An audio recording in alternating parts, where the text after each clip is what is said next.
What's your favorite material to work with? It's ideas, for sure. Anthony Shumate is the visionary artist behind Monumental Moments, the 6 powerful words along the Buffalo Bayou that urge us to explore, emerge, pause, reflect, listen, and observe. Whether you pass them on a walk or a run, his work isn't just public art. It's an invitation to slow down and see the world differently. So the idea is it's a marker. Now, if I go through this space, what does that mean? And will I find them? Because I didn't want to, it's not revealed. Conceptually, I thought it was a cool thing that Monumental Moments being the title of the work kind of dovetails into the idea of finishing a marathon. As an artist, it's not something you want to do. It's like a hunger or a thirst. Calling? Yeah. It's not, I don't even think it's a calling. It's like, if you don't do it, your body and soul kind of revolt. She didn't prep me for that one. Let me see her. Good morning, runner viewers, and good morning, Anthony. Good morning. I'm excited to run with you, especially as we start the run, and we are approaching one of the 6 words from the Monumental Moments, explore.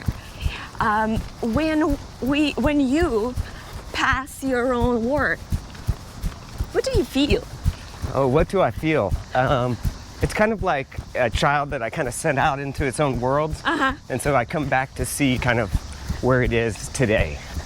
Okay. So for me, it's one of those opportunities to kind of see what it grew up to be. How did the environment engage with it?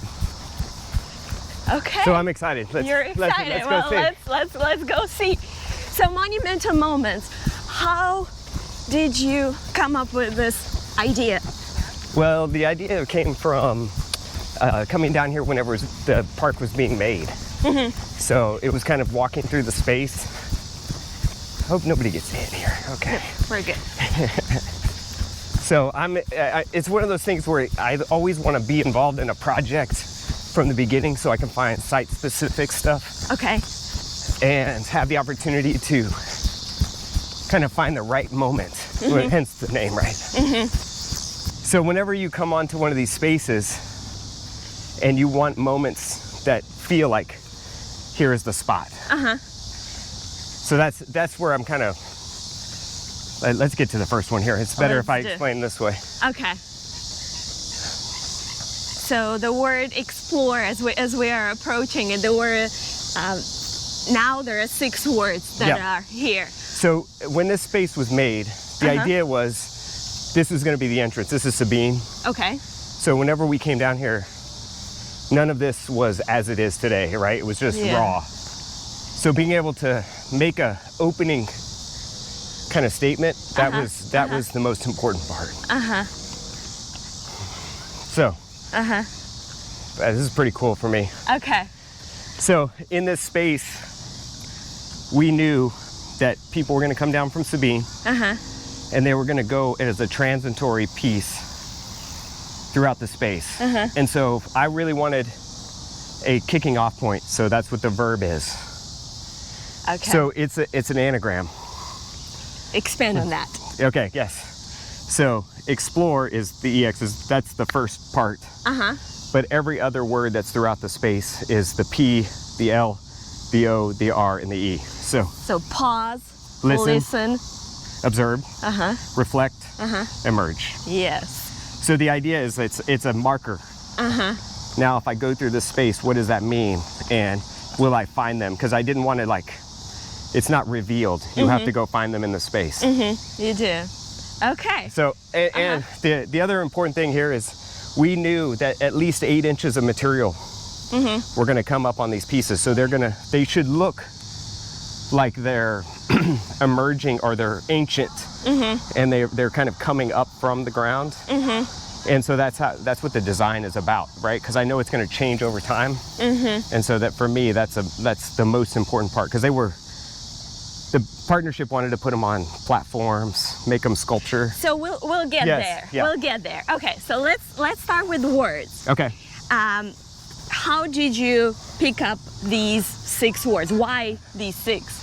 Well, they're all verbs. So the idea that it's an action, because that's what you're doing down here in the park, is an action piece where it's like, this is you're always going here. It's not a park where you come down and put your blanket and observe something or engage in that process. So being able to do this is one of those things where I'm on a bike, I'm running, I'm walking, I'm doing yoga, right? Yeah. And I'm trying to get through the spaces. So that was the first idea. Okay. Then you have to present it. There's a whole committee. There's everybody's sensitive to words and what that means culturally and all those pieces. So there's a whole bunch of Back and forth. Yeah, I mean, there's politics, there's interest. People have ideas about what they want in the park, right? So you have the partnership that had what they were thinking. I'm an artist, I have what I think. So it's one of those things, it's like, well, how does that kind of culminate? And then it's got to survive. It's got to survive the public.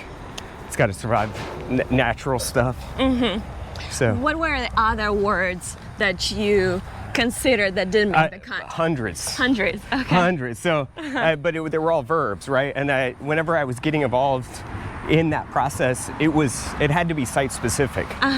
So as like with Explore, would find work? Not really, right? Or like those are the kind of like explorations. And I would do a lot of drawings, a lot of like photography, and we only had sketches of what this was going to look like. So you have to design for future, even though. Okay, what you didn't even know. Yeah, you didn't know. I mean, like these spaces here, we're a bulldozer. Yeah. Just kind of. So let's talk about the site. What were the site-specific challenges that shaped the final design? Well, could we get equipment in? Okay. How far from the bayou?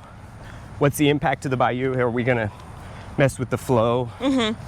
Can it be maintained? Aesthetics, for sure. And then something conceptual, right? Like in where Listen is, it's a grove of trees. So when I kept walking by it, because I would walk by it, ride my bike, do all the things, and I've been to this site so many times. I'd be like, something needs to be here. And so then you would sit with it, right? And be like, well, how should it be? How is it gonna all work? And so there's just so many, there's some intuitive factors, there's some logistics, money, right? All the things. So considering all these prerequisites, Yes. can you expand why did you pick up certain material? I know Sure, there's yeah, an sure, upkeep or sure. no Yeah, upkeep. for sure. Walk us through that journey. So whenever you come up with, so in this particular work, let's talk about this, I guess. My initial drawings, I thought I was gonna make it out of metal, like galvanized metal first. And then I just got involved in what that process was gonna be, how long it would last, and that wasn't gonna work. And also we have to worry about like defacing, like what can the public do to it? Can they get hurt? Can they climb up on it and like fall down and get cut? Okay. Who's liable for it? Oh, wow. All Okay. these things, right? So, so that started to kind of guide me. Like I was like, okay, well, how do I make black letters at this scale? And started like investigating materials. And one of the things, because how much water is going to come through here, Exactly. is investigating and learning about, and I didn't know this, about dock materials. So like that they would use in the channel. And one of the things I kept coming back to are UHMW, which is a type of polyethylene, polyurethane kind of plastic pieces. And they use them for boat bumpers. So whenever they come to dock, they do it. And the thing with that is you can't glue it. You can't paint it, you can't glue it. So I was like, okay, this is interesting. Investigate the colors that it comes in, and it comes in white and black. Oh, really? Right. Okay. And so just learning about what that means and how could I use it. Then I gotta learn I don't know anything about it, right? So you get samples, you test them, go through this process. How thick can the material be? How wide? How long? Right? So that informs all the aesthetic choices that you make. So that's not even getting to the aesthetics. It's just the mechanics of how do I do it. And then once I get it in here, how do I install it? So like all of these pieces have threaded stainless steel because remember, can't glue. Yeah. So they're threaded into each letter. And whenever you make those, there's in typography, there's leading and kerning. So the space between the letters is called kerning. Once you have all the logistics, so that's after you get approval from the committees, right? So you have the idea, you have the sites, you go out, you're like, okay, I'm gonna make it out of this, and then they wanna make sure, well, how much upkeep is this gonna be, right? Yeah. How much is it gonna cost us? Because all the public art throughout Houston, somebody pays for its upkeep. Absolutely. So if it gets damaged or starts to look in disrepair, it's an investment. They want to make sure it looks good. It's also an investment into the community. So there's lots of things that pour into this. So then once that's done, then it gets into the production phase, right? And having to figure out like, how do you cut this? How do you make letters out of this, right? So I built partnerships with different fabricators, and one of them just went out on a limb and we tried all kinds of things. And we ended up using wet jetting, which is a method of using high-powered water to cut the material, and it worked. It was awesome. So that's kind of how it kind of goes. But whenever you're dealing with like new materials, it's like you have to be able to tell your committees and the people that are buying it, like how do I manage that? So because they're black and they're black all the way through, and they're pretty indestructible, the only way you can really damage them is carving them. Okay. Because like if somebody spray painted it, you can just power wash it. Oh, okay. So it's no corrosion. No corrosion.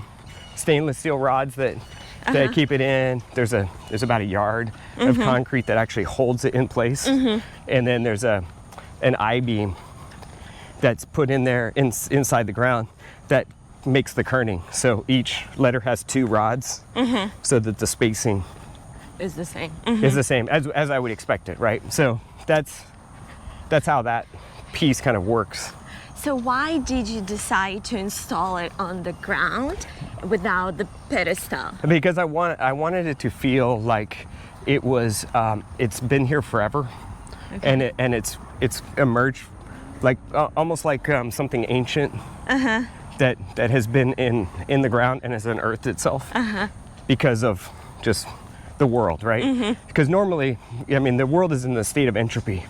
So it's always kind of decaying and revitalizing. And I wanted it to be the kind of reverse of that. So it's like Houston's version of the pyramids, right? It's like, well, when was it here? How long has it been here? Right, so that's the hope. And to make it, because this is such a beautiful natural landscape, make it feel like it's part of that, rather than I made a square, it lives on a square. Because most people think of art as that, right? I go stand in a museum, I look at it. And I don't want it to be that. I want it to be a part of this. Is there your favorite out of 6? There's so many. When I first installed them, I thought Reflect, which is over by the tree. That was the one I was so enamored with. But over the course of the years, I have different. So that one I thought finished the best. But Pause was the one that I loved, the location. Okay. Because it's up on the hill and it's kind of, you have to kind of look for it. So I thought I loved that part of it. But I would say, I don't know. They're different. Yeah, it's different reasons, right? When I presented Listen, that was one of the primary ones I would tell the story to committees and whenever you're presenting concepts. What was the story? About that everybody has different experiences and they bring that to whatever the word is. Okay. And so because it's a verb, people are going to engage with it based on what's happening in their life at that moment. And so whenever I picked it, it was based on the cicadas and this nostalgia of growing up in the hill country and like going and hearing the fall sound of the loud cicadas. Yes. And so whenever I picked it, it was because of that. But over the course of post-installation and me following social media, there were a lot of people that were associating it with like experiences they're going through. And one of them was that they had just gotten a cancer diagnosis, and they were upset dealing with it, right? And they were going through the park, and they said that it was like God talking to them, that they should listen, and it, basically affirming that it was going to be okay. And for me, that was like, it was like one of those moments. Let's go there. Oh, okay. It was one of those moments where it was like, that's it. That's the nugget, right? Because as an artist, you make it based on your experiences and what you hope to convey, but everybody brings such otherworldly things to that, and to me, that was like, it was so spot on, right? Yeah.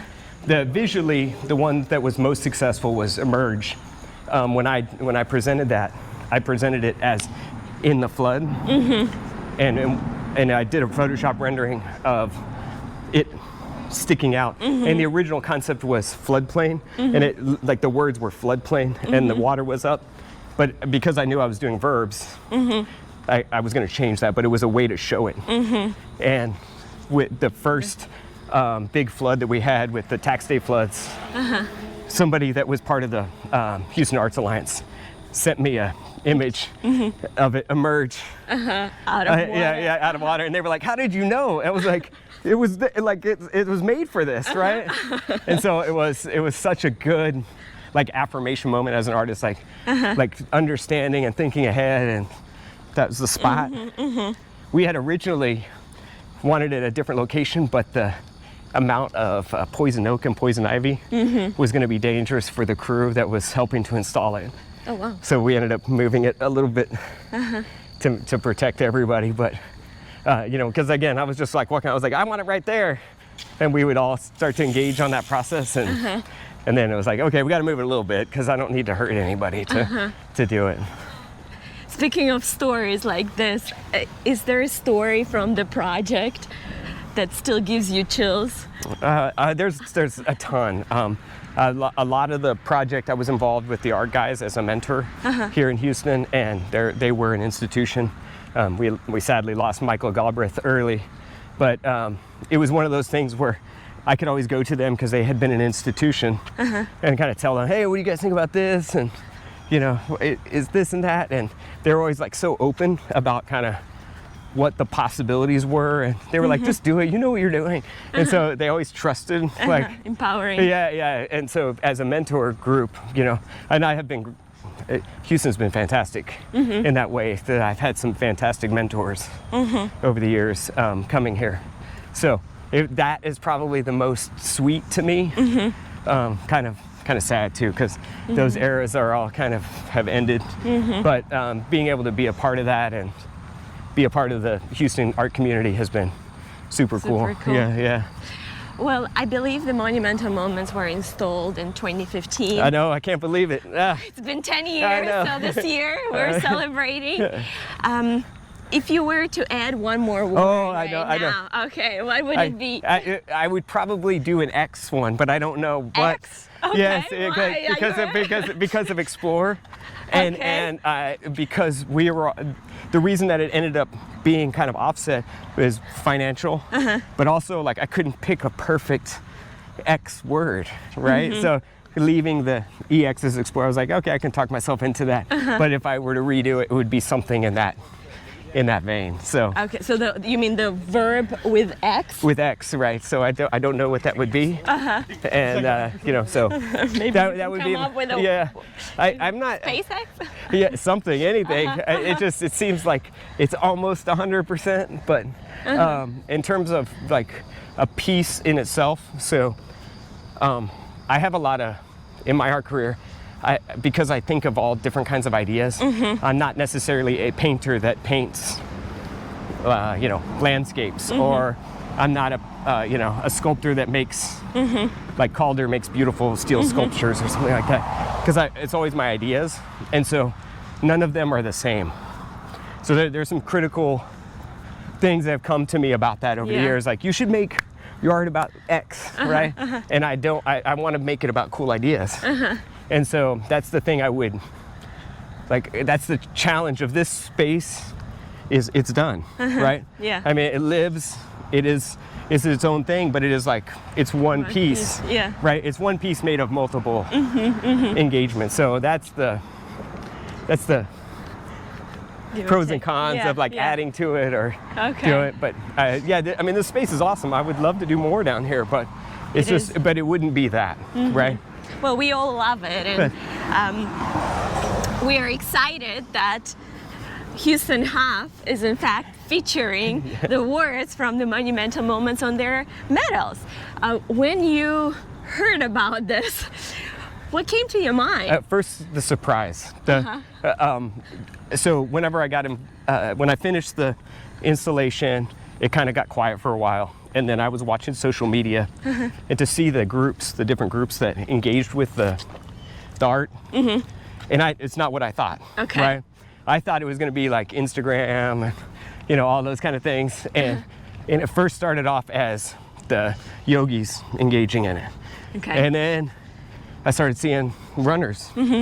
But then runners would start using them as from here to here is whatever, a mile. Or, and I didn't anticipate that, but it was such a cool thing that they became like landmarks. And so for me to see the communities use it in other ways, bikers did too, that was the other ones, and cyclists. And so it was one of those things where it's like, okay, I didn't expect that. And then people would start doing like yoga poses on them, and I was like, I hope I made that good, which they have survived, of course, but it's just one of those things that you're like, you didn't anticipate that. And so whenever the Houston Marathon reached out about it, I was like, okay, that's cool. And then he dropped on me that it's been 10 years. I was like, oh man, I can't believe it's been 10 years. So it was kind of like there's like time warp, especially with COVID and everything, that you're like, oh, I made that. To me, it feels like 5 years ago, right? It hasn't been that long, but you know, so for me, it's acknowledgement of the work. Like I said, I don't really feel like it's mine. It's like Part the of thing that I sent off into the world, and it's getting acknowledgement. I mean, I think that's fantastic, and it is such a nice compliment. It is a quiet piece down here. It's like I don't get a lot of like art accolades for that work, but the amount of community engagement is really cool. So that. Kudos to the partnership, right? Yeah, it's very rewarding. Yeah, I would think so. Medals are very personal to runners, right? We hang them on the wall, we bring them home, hang them on the walls, wear them till they're battle scars, right? Till we finish the day when we run the next day. You should. Yeah, so from your perspective, what would you, now that the words are going to be engraved on the medals, what do you want runners to take away when they read these words on the medal? Well, I thought conceptually, it was a cool thing that Monumental Moments being the title of the work kind of dovetails into the idea of like finishing a marathon, right? So I think that's like especially poignant because I've never run a marathon, so I have to say those that do, what a challenge. Right? Yeah. And so to be able to kind of reflect on that and then also get your the tangible moment of that, I think is awesome. Well, Anthony, we are very excited, and for people who want to get those medals with Monumental Moments engraved, sign up for Houston Half or 10K. It's coming at the end of October. We're looking forward to see everyone there. Yeah, I'm hoping it's a smashing success. For me, it's a little like, it's kind of, I'm blushing a little bit that I was asked, but it's fantastic, and I wish everybody good luck. Thank you. We'll share the progress, we'll share the results. Yes. Let's switch a little bit and talk about Houston public art. From your perspective, does it reflect Houston's personality? I think it does. I think it's a scrappy, industrious city that and so even for me being a transplant to come here and be engaged with it, it's amazing what's possible here. Houston doesn't have a particular vibe. It's just kind of a mishmash of awesome, cool moments, and I think that's a testament more to the culture here, the mix-ups of the culture, and of the opportunity to make things. So I think that there's lots of, if you want to take a moment and look around, there's a cool opportunity everywhere, right? Like what? There's a Nish Kapoor not far from here. There's Calder. There's a Shumate. I'm just kidding. So I'm not in that same breath. But there's just these moments of being able to see world-class art throughout Houston. And what that means is that the culture is accepting of it. They're investing in it. They keep it going. And so I think that there's this vibe, again, this kind of scrappy vibe, because we're not LA and we're not New York, right? But it's this kind of other kind of When third you say coast. scrappy, When I mean scrappy, I mean do it in spite of itself, right? Because like housing here, like building, everything is kind of like eats itself, and both in a good and bad way, right? We don't keep a lot of history, but because of it, there's always innovation, there's always things going on. And so art is kind of that way here too, right? It's one of those things like, despite that it's an oil-rich city, and it's focused on industriousness, it has an awesome theater, ballet, and art scene, right?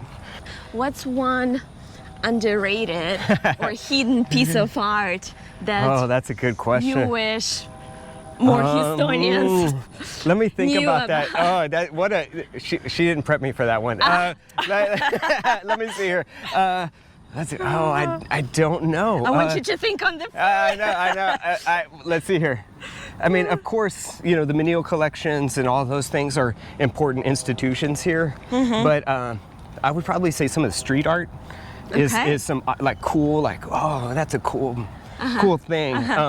I think kind of exploring Houston, yeah, no pun intended, but it's like one of those things like, go find it, go eat somewhere good, right? That's equally as awesome. You work with different materials. Every material. Yeah, we saw the Abraham Lincoln statue from chocolate. Yeah.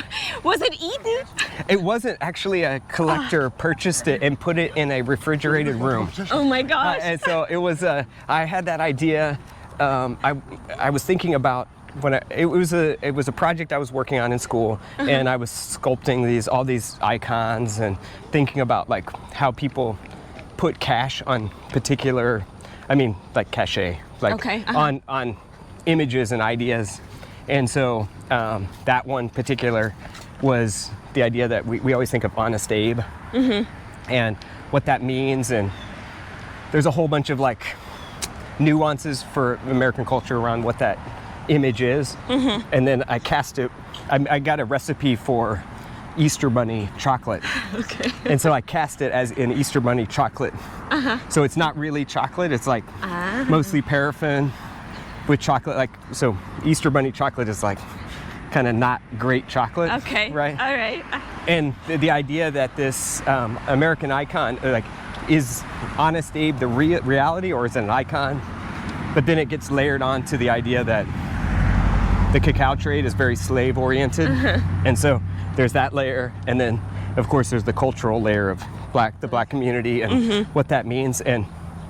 But it's also the moment where you're like, the succulence of chocolate, right? Yes. So yes. it was a very fun project, and it was one of those things that they're like, can we eat it? I was like, technically yes, but it was purchased and lives away from me now. But yeah, there was all of those kind of, especially during that time, I was exploring a lot of like commercial kind of imagery and what that means. And I did a Burger King crown.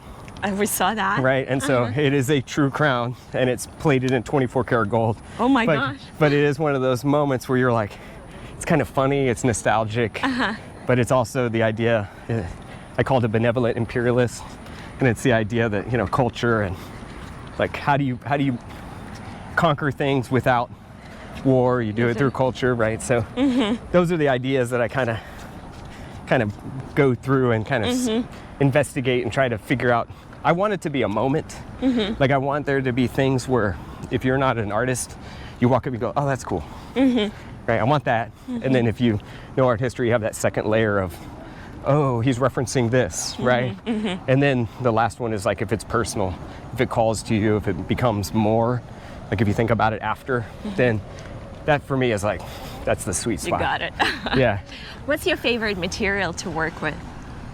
It's ideas, for sure. Oh, that's a good one. So for me, it's like the material only comes after the cool idea, right? And so being able to kind of, like there's so many things that I've gotten to do. I did a urinal for my cocky show, and it was a Marcel Duchamp kind of callback. But I wanted to paint a urinal like candy apple red, like a hot rod. Okay.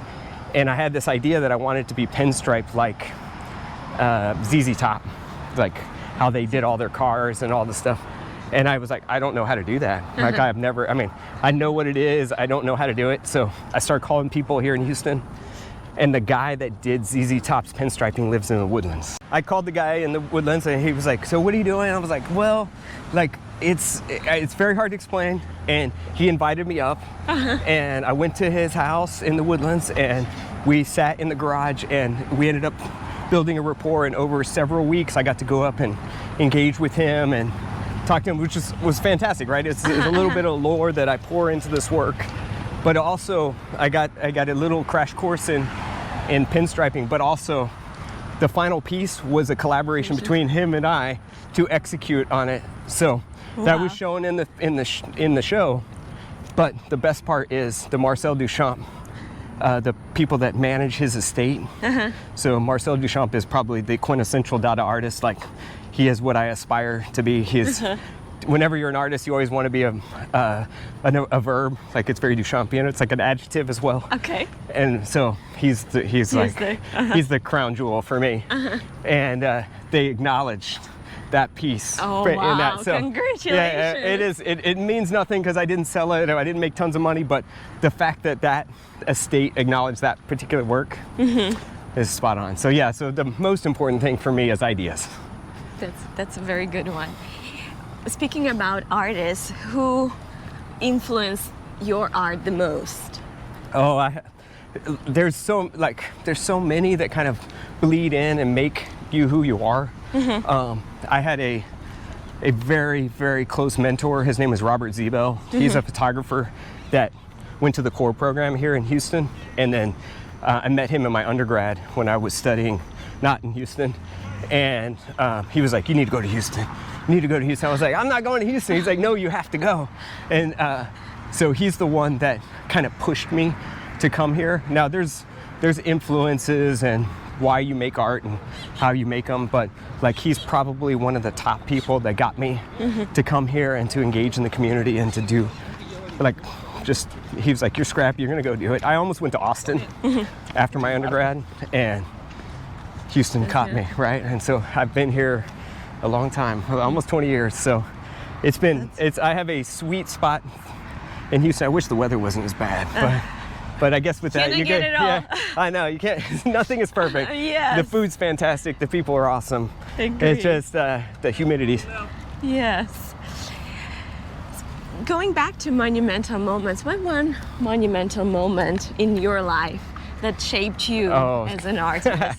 Are you talking about broader or just broader? Yeah. I don't know. I think there's so many that bleed into it. I think having kids, like being a part of that, like experience with a partner that my wife has always supported me, like making crazy ideas, and it's always expensive, and there's no guarantee to pay it off, right? So I mean, it's very important to have that support. Yeah, for sure. There's those things. There's the one kind of like pivotal moment that kind of had me kind of change to be an artist, because I was working in the commercial field for a long time. My brother died of brain cancer, and he always wanted to be an artist, and he chose differently, and he died young, and that was kind of one of the linchpins that kind of moved me to go chase that. I think it's also, as an artist, it's not something you want to do. It's like a hunger or a thirst. Calling. Yeah, it's not. I don't even think it's a calling. It's like if you don't do it, your body and soul kind of revolt. Okay. Right. So it's a hard life. Like it's not like I tell my kids, don't do that. Like go have a hobby. Go have a hobby and enjoy it, but don't trying to make a living at it is very difficult. So just kind of navigating what it is to be an artist and why you're here and what you're doing. But the true part of being an artist is like, I got to create. Whether I do it privately or I do it in a park or whatever, you're always trying to create and to satisfy that need to create. The art world is kind of a contact sport. We always kind of laugh about that because it's like, it's so competitive. All these people want to do it.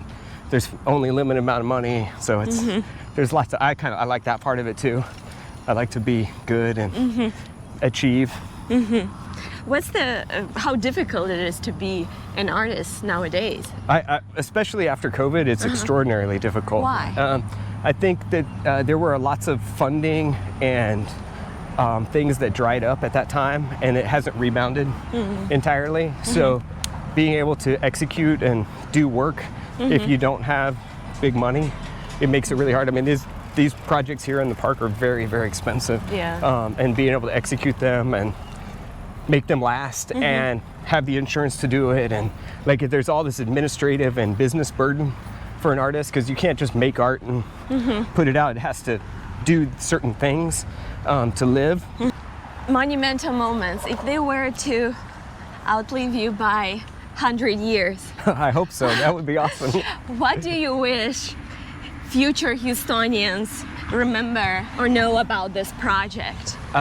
I don't really care. Really? If it's 100 years and it lives beyond that, the mystery of what the words meant and why they live would be equally as awesome, right? That's one of those things where, yeah, would I love my legacy, my kids and my grandkids know about that I made them. But beyond that, I think that if it lives, because it lives beyond me today, I think that would be equally as cool. Like, because they would be like, what the hell is that, right?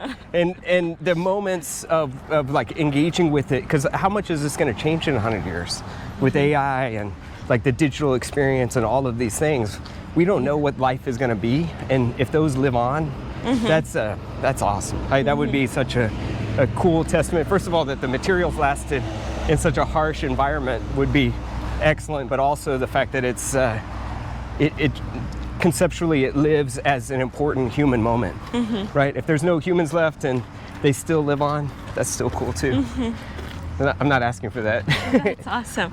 Well, Anthony, thank you for your time. Thank you for the interview. Thank you for your art. We are happy to learn more about it as we pass through those monumental moments, and we look forward to see more art coming from you. Thank you.